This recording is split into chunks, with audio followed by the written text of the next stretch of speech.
In this video, I'll be talking about the theme of love in Shakespeare's Romeo and Juliet. As always, I shan't talk about absolutely everything about love, but what I think are the most important things to mention in an exam answer. So first of all, through the character of Romeo, we see this version of love as this kind of very stereotypical, what we call PETRARCHAN love, which is basically unrequited love. When a man, with PETRARCHAN, it was always the man that loved the woman, but the woman never loved them back. And it was quite a popular kind of stereotype of the time. So what do we see in Romeo? We see that he shuts himself away, he mopes around, he's very kind of stereotypical lovesick, away from light, shuts up his windows, makes himself an artificial knight. We hear that from his father in Act 1, Scene 1. So Romeo creates his own secluded world. His feelings are completely out of touch with reality. He prefers the night time as well, which is a time for dreams and fantasy. Look at Romeo's speech and the way he speaks in oxymorons in Act 1, Scene 1. Oh, heavy lightness, serious vanity. This actually exposes his lack of understanding of love. If you really pick apart that quote, that doesn't make sense. It's completely contradictory. And it really highlights that his love for Rosaline isn't really genuine, which we'll come back to later on in this video. He's also very over the top, what we might say is hyperbolic. Shut up in prison, kept without food, whipped and tormented. So this hyperbolic language depicts Romeo as melodramatic and immature. Some things to add to that. We never meet Rosaline, and that encourages us to question the authenticity of his love. His dialogue actually focuses more on how love affects him. He doesn't really talk about Rosaline that much. So he actually comes across really self-indulgent, and again, it encourages us to question whether this really is love, or if Romeo's in love with the idea of being in love. So Shakespeare, through the character of Romeo, parodies PETRARCHAN love, which helps make the first two acts a comedy. So even though this play is a tragedy, actually, many people argue that the first two acts are more like a comedy. And then we have that turning point with Mercutio and Tybalt's death in Act 3, Scene 1, which then follows 3 acts of tragedy. So this creates a stark contrast between Romeo's love for Rosaline and his love for Juliet, because things become really serious. But at the moment, really, Romeo is a character to be laughed at. At least that was Shakespeare's intentions. So just some bit of context, you'll want to bring this into your answer as well. So Petrarch's poems were very popular during the Elizabethan times. And Shakespeare's basically poking fun at them and saying they're over the top and they're not really genuine. Thinking about masculinity and the concepts of masculinity during this time, Romeo is effeminized by his emotions and by our standards, by a modern audience's standard. The audience would be really quite sexist and have very specific ideas what a man should be like, what a woman should be like. And so again, this adds to Romeo looking a bit pathetic on stage, the fact that he is so emotional. And it would present him as weak. It was an interesting concept in a time when men were expected to be in control, especially in control of their emotions, and women were expected to be ruled by their emotions. So it's really Shakespeare kind of playing with those gender roles. During the Renaissance, this was a time when notion of a romantic love became more popular, but it's really important to note that it was seen as something separate to marriage. So when we see Romeo and Juliet get married, the Elizabethan audience would still see that as unconventional, because especially if you were from a wealthy family, you didn't marry because of love. You married for convenience, and we'll come back to that later. We certainly could say that love is presented in a really fickle way, especially through Romeo again. So again, sticking with Act 1, Scene 1, talking about his love for Rosaline, he says, "Thou canst not teach me how to forget." That declarative sentence implies a certainty about the depth of his feelings for Rosaline. But that contrasts very quickly just a few scenes later in Act 1, Scene 5, when he meets Juliet. and he asks himself, did my heart love till now? So the question reveals doubt in Romeo's previous declarations and encourages the audience to question his feelings for Juliet. How on earth could he change his mind so quickly? And how on earth does he know that he loves Juliet so quickly? Look at Juliet and the way that she speaks to Romeo during the balcony scene in Act 2, Scene 2. "I swear not by the moon, the inconstant moon." So here, the moon is a symbol of capriciousness, basically being changeable. So Juliet's trying to be a good influence on Romeo, and trying to encourage him to have a deeper understanding of love. And then look at Friar Lawrence and the way he responds to Romeo saying that he's in love with a new woman. He says, "Young men's love lies not in their hearts but in their eyes," because he's just seen Romeo just the day before crying over Rosaline, and now Romeo wants to marry someone else. So the metaphor, loving with their eyes, suggests a shallow attraction. Okay, so that's what Friar Lawrence is accusing Romeo of. You basically just have a physical attraction for Juliet. This is not a deep connection. So we could certainly question the validity of Romeo's love for Juliet.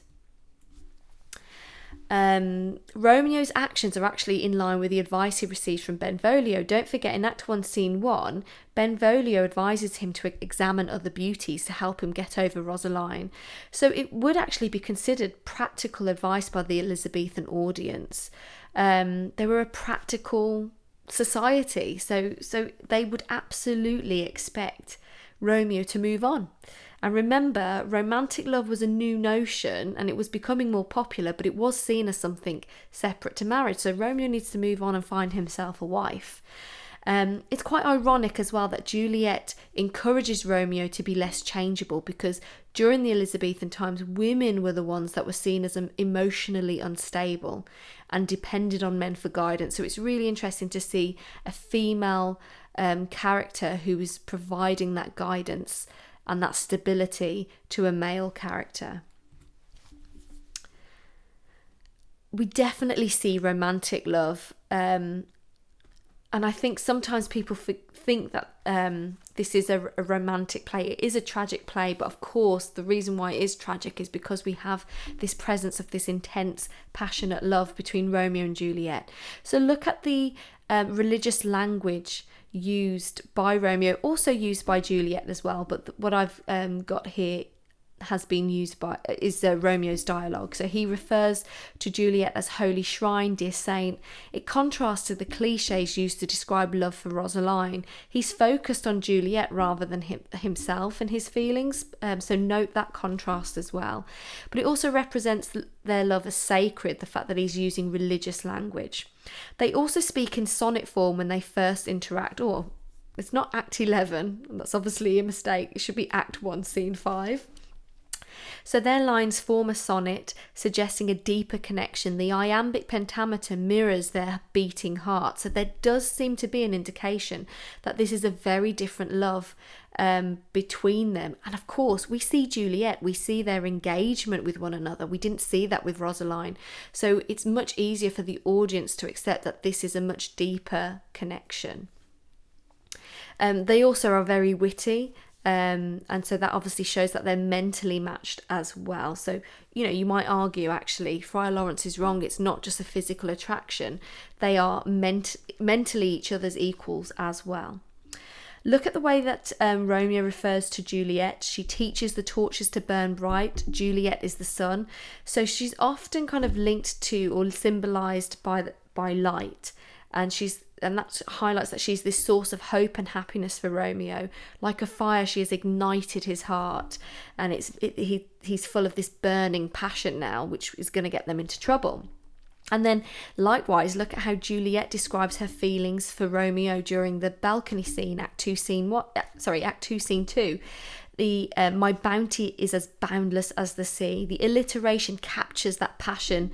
The imagery of the vastness of the sea really emphasizes the extent of her love as well. So thinking about the context here, the fact that they do speak of each other in religious terms would be classed as blasphemous. So we'll come back to this right at the end, but is yes, this is romantic love, but actually Shakespeare using it as a warning and saying actually this is a dangerous type of love. We might think of it as, you know, the way it's portrayed in movies as something positive, but during this time, this pragmatic society, is Shakespeare actually saying we should be cautious in loving this intensely. The equality of the couple would challenge Elizabethan views of gender roles. So think about that sonnet and the fact that they share each other's lines. They are mentally matched as well. You know, the expectations would be that the man in a relationship would be in control and the woman would be subservient to him. We don't see that in Romeo and Juliet. It's a very different connection between them.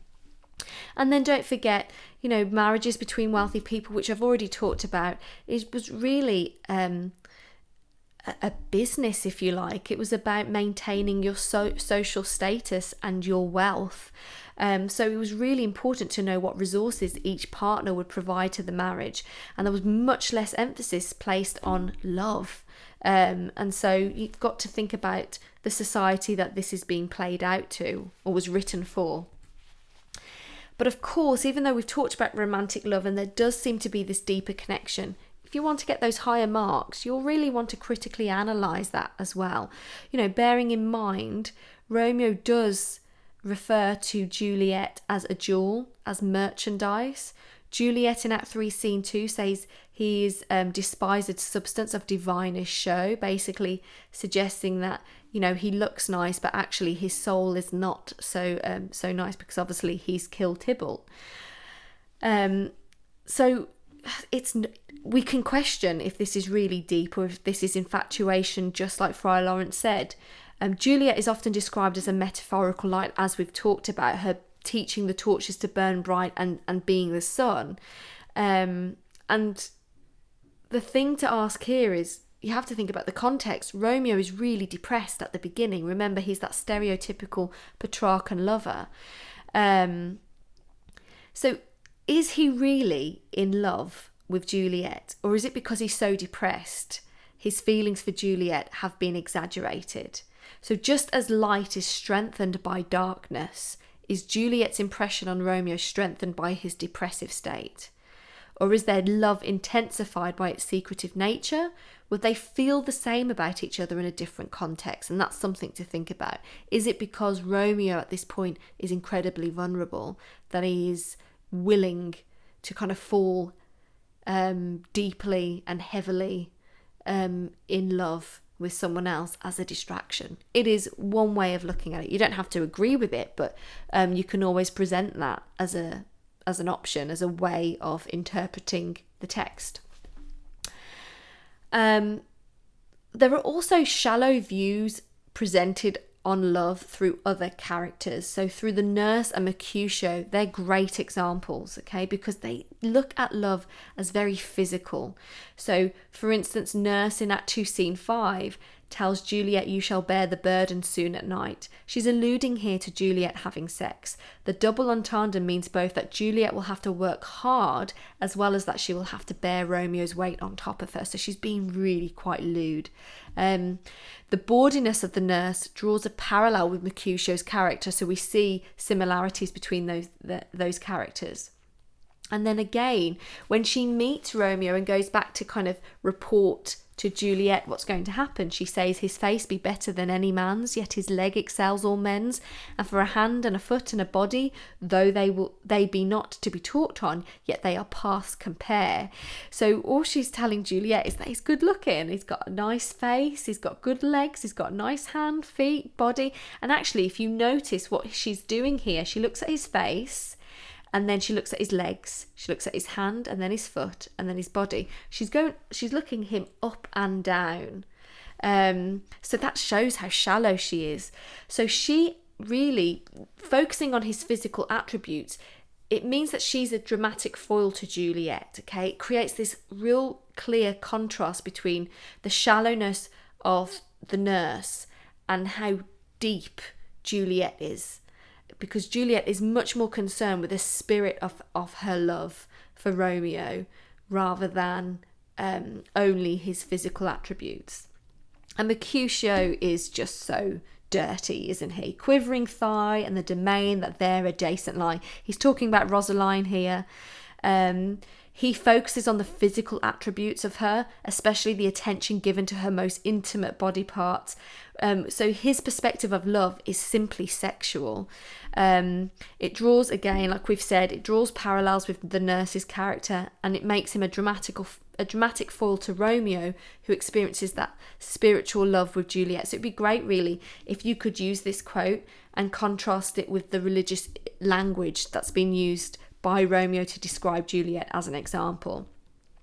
He also says in the Queen Mab speech in Act 1, Scene 4, to bear making them women of good carriage. Here he's reducing women to functions of sex and childbearing, and it displays he's got a real limited appreciation for women. And again, this contrasts to Romeo, who addresses Juliet as his equal, or even actually his superior. If you think, he refers to her as a holy shrine. A shrine is something that you worship. So he really kind of places her on this pedestal. So I would argue that those shallow views on love that we see in Nurse and Mercutio actually serves to elevate the love that we see between Romeo and Juliet. So some context. We've talked about this already, about the romantic love gaining popularity, but it was considered something separate to marriage. Although the nurse communicates in a lewd manner, her focus on procreation very much reflects the importance placed on it during this time, especially not just her focus on a relationship as a form of procreation, but actually specifically a woman. A woman was seen as, I guess, a body to bear a child. So it gives you an idea of kind of how sexist it was as well, the kind of lesser position of a woman during this time. And again, this is supported here. Elizabethan England was a patriarchal society in which women were considered the lesser sex. It's evident in how Queen Elizabeth I, as an example, the queen at the time, her ability to rule was questioned based on the fact that she was a woman. Also think about the marriage process, particularly for wealthier families. Women were reduced to commodities. If you think about the dowry system, which I'm sure you've covered in class. And then, of course, yes, it is romantic love, but I think the argument is, yes, it's romantic, but it's also really destructive. And let's look at some examples. There are so many. You don't have to use these quotations if you are more comfortable with others. When Romeo sees Juliet, he says, "Oh dear, O Count." And then later in the balcony scene, he says, "With love's light wings do I overperch these walls." His willingness to risk his life to be with Juliet is seen in that, in both quotes. The dear account refers to the great price of their love, and it really foreshadows his death, even though he doesn't realise it at this point. And the walls that he literally jumps over to get into the garden of the Capulets to see Juliet are also metaphorical, because he's willing to overcome, to jump obstacles, to be with Juliet. And of course, the biggest obstacle is the fact that they are from feuding families. Juliet, when speaking to herself, this is a soliloquy, she doesn't realise that Romeo can hear. She says, "Deny thy father and refuse thy name." The imperatives highlight the intensity of her feelings. To deny one's father and name, remember, is to deny your identity. It's your very being. It's where you come from. That's a really high price to pay for love. And you might argue, yes, it sounds romantic, but it's also really dangerous and it's damaging to an individual. And that can be certainly supported by Friar Lawrence, who warns Romeo just before he marries Romeo and Juliet in this scene. These violent delights have violent ends. The repetition of violent, that should say violent, not violence, emphasises the dangers of loving too intensely and foreshadows the tragic ending, because of course it will be a violent end.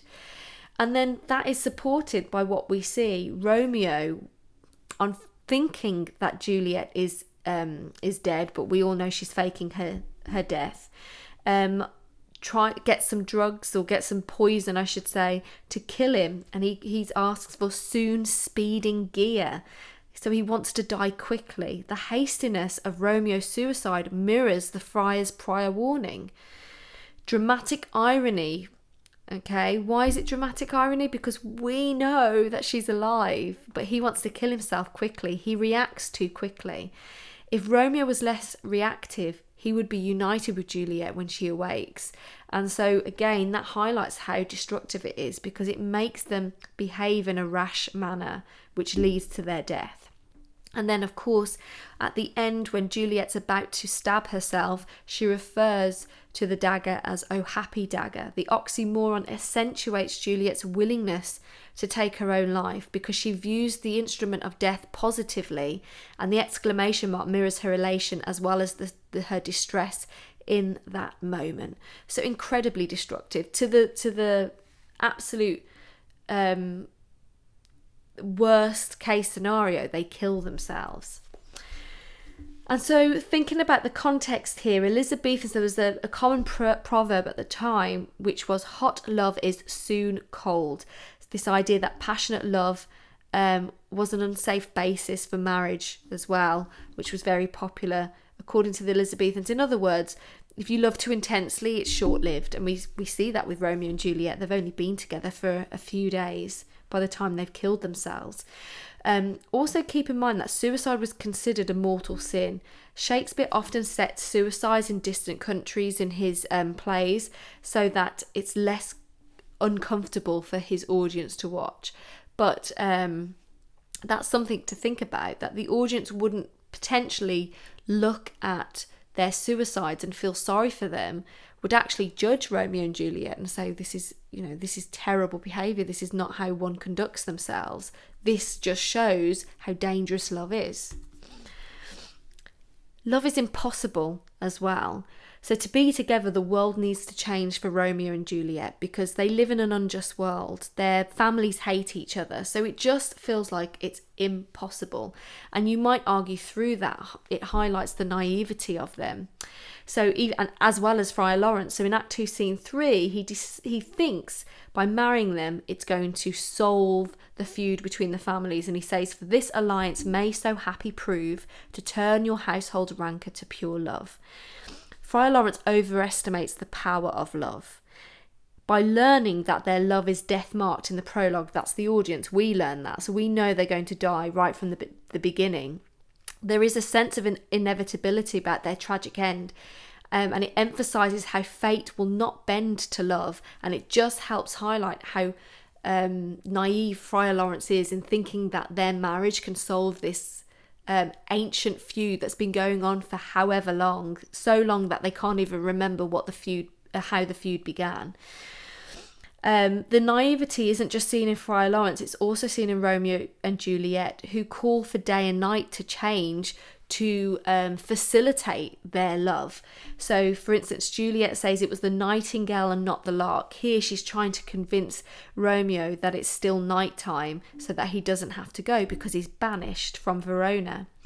But she's seeking comfort in the dark, and that's typically a symbol of doom. And that highlights the impracticality of their relationship, because it cannot survive in the real world. It can't survive during daytime. And so it just seems like they were doomed from the end. And of course, we can come back to this idea that was presented to us, but in the prologue, they are death marked. So it is impossible for the love to survive. And then in Act 5, Scene 1, again, when Romeo finds or thinks he knows that Juliet is dead, he says, "I defy you, stars." This is dramatic irony, because he thinks he can defy fate by committing suicide. Like, aha, I will be with Juliet. You're trying to keep us apart, but I know what I'm going to do. I'm going to kill her and then I can be with her.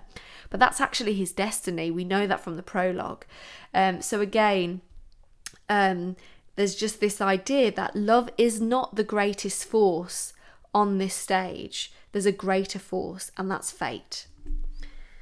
And of course, Elizabethans believed in predetermined fate and would likely view Romeo and Juliet's tragic end as inescapable. Love was never going to save them, and fate is a much greater force in this play than love, and they would have believed that at the time. You could, of course, to show a greater or a wider understanding of the play, or knowledge of the play, I should say, you could talk about other love that's present, and that's kind of a familial love. You could use the nurse with Juliet, that kind of maternal love. She says, I know her age down to the hour. You might argue that's a hyperbolic claim, but it emphasises how much she dotes on Juliet as if she were her mother. I don't think I've written it in here. I don't think I have, but typically nurses, there would have been wet nurses, so she would have, and she does mention this in the play, she would have breastfed Juliet as well. So they will have this really, really tight bond, much more so than what Juliet has with Lady Capulet.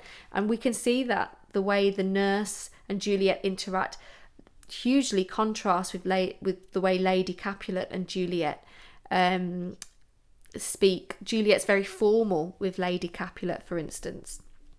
And then you could also look at the relationship between Romeo and Mercutio. My very friend hath got his mortal hurt in my behalf. He's there referring to Mercutio dying on his behalf. Mercutio is killed by fighting on behalf of Romeo. I don't know why I've missed that Mercutio there. It's the ultimate sacrifice, and really obviously highlights how highly he thought of his friend. One might argue it is Mercutio's loyalty that leads to his tragic end. So children of wealthy families would be raised by nannies and governesses, and would often have more of a formal relationship with their mothers. So what you see with Juliet and her nurse wouldn't be uncommon. And then thinking about Mercutio and Romeo, that level of loyalty again would be something that would be really praised and encouraged during this time. The idealised image of male friendship in the Elizabethan times is very different to now. Male friendship constituted a brotherhood of a spiritual kind that involved notions of service and sacrifice, even death. In comparison, the love of a woman was considered sexual and therefore inferior to the love between male friends. So Romeo actually goes against the grain in holding Juliet in higher esteem, you might argue. So what you'll want to do in your exam is decide on what you think Shakespeare's intention was. What's his overall message about love? And I've put question marks here because these are my ideas, but you might have a different one.